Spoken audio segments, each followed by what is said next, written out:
Thinking back, I think the first big fight that I had with my parents when I was in college was not, despite what you might think, when I told them I was switching majors from math to theater.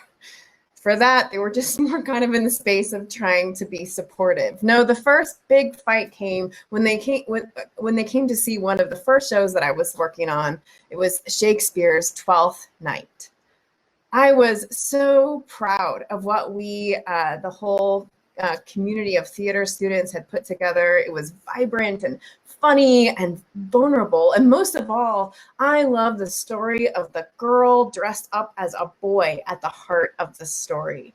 I mean, really, we all loved it. This girl who another girl mistakenly falls for, who in turn falls for the guy that she's working for while he thinks that she's a boy. The ways that dressing differently could change the course of everything.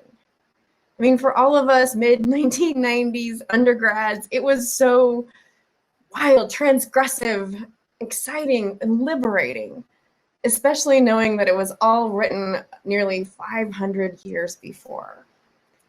My parents, on the other hand, were not so impressed.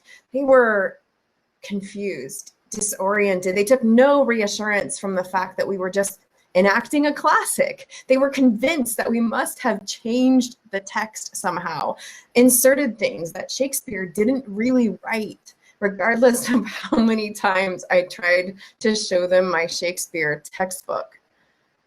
While we all felt liberated by Viola's dressing up, my parents were scared by it, even threatened. And I bet if I talked to them about it now, they would wonder why.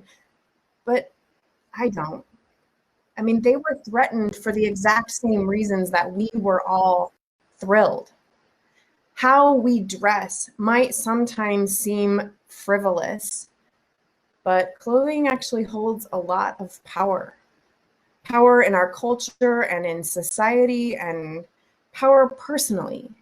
Clothing and costuming, after all, are often key tools of oppression and shame, and not just in the extremes like is in Handmaid's Tale. I mean, spend a little time, just a little time with middle schoolers, or for that matter, first graders, and you'll get what I mean. Both grades, in my observation, have very strong policing around clothing. And really, we all do at times. We just don't talk about it all that often. I mean, at least until this last year, when so many of the norms we took for granted, all the expectations have been impossible or sometimes absurd to follow, which means that there is this kind of opening right now.